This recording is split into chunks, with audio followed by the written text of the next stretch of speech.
Para yummy-yummy na naman po ang ulam ni Mama Loves. Magandang araw mga kakimning. Tayo ay magluluto ngayon ng pakbet na may halong isang liempo. Ito po yung ating liempo na isang pirasong haba. Yung aming Bibi Loves ay kumakain na.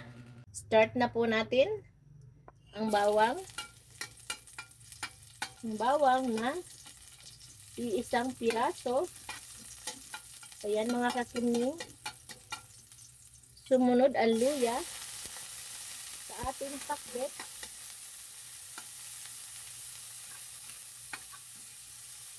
Ba't kaya pagpakbet may luya? Ano? Ang sibuyas.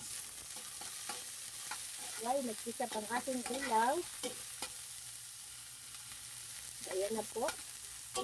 And then ang kamatis. Ating sahog.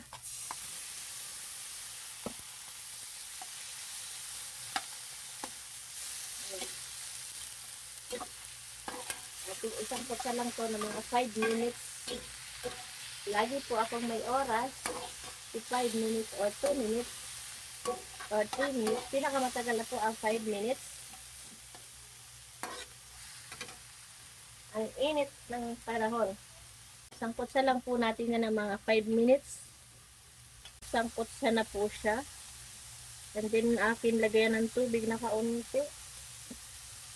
Ito aking thermos na ininit kanina. Ayan. Ang pakbet ko na may sabaw. Makatikim kayo ng pakbet na may sabaw mga kakimning. Pakuluan ko ulit yan siya ng mga ilang minutes. Lagyan na natin ng asin.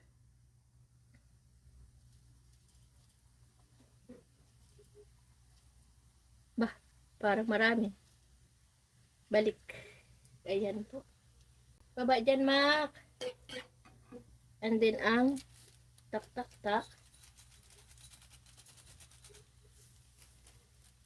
Tak-tak-tak na malupit. Pakuluan natin ng mga ilang minuto at ilagay na natin ang ating gulay na pakbet.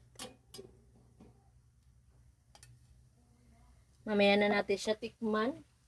Ayun, sakto na ang lasa mga kakimning. Mabutan no.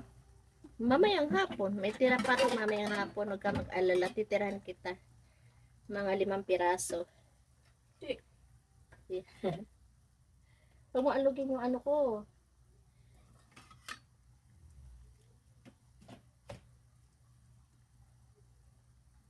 Unahin natin yung sitaw at saka yung palaya. Pahuli natin. Dito ta? Oh, ayan.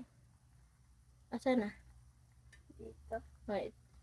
Ihuli natin po yung kalabasa para di siya malabog. Oo, tapos na. Pinauna ko na.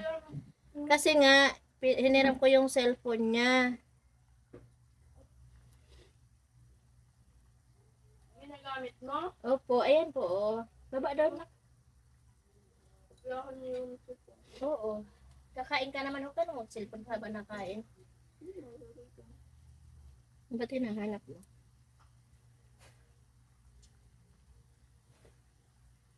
Ating haluin ang ating pakbet. May nakita pa akong ano to? Maliit na Knorr cubes. Knorr 4 cubes. Ilagay po natin yung hinati ko ng isang araw na Knorr 4 cubes. Ating haluin ang ating pakbet na may sabaw. Takpan natin mga kakiming para ma-steam ko siya. Ang aking okra o parang ano na to may sakit ang balat. Dandahan mo yung pagkain para maabutan mo tong gulay. Ano na ko na? Aga pa yan. Takpan natin mga kakimning at atin mamadaliin daw ang pagluluto at huli at ilalagay natin ang ating kalabasa. Ilang piraso lang din.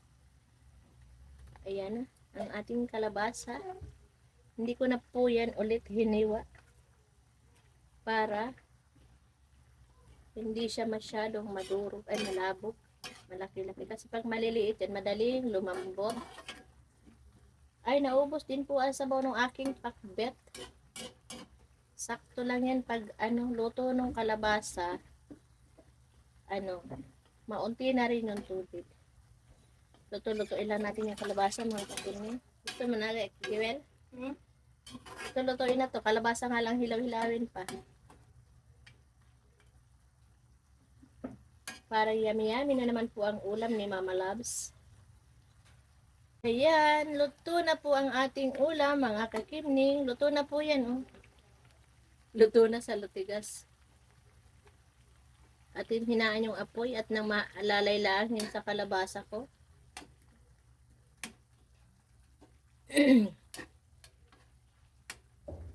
A minute lang po. Wait a minute na lang po ito. At luto na ang aking kalabasa. Ayan, malambot na po siya. Matigas pa yung kabila kasi makapal pala yun.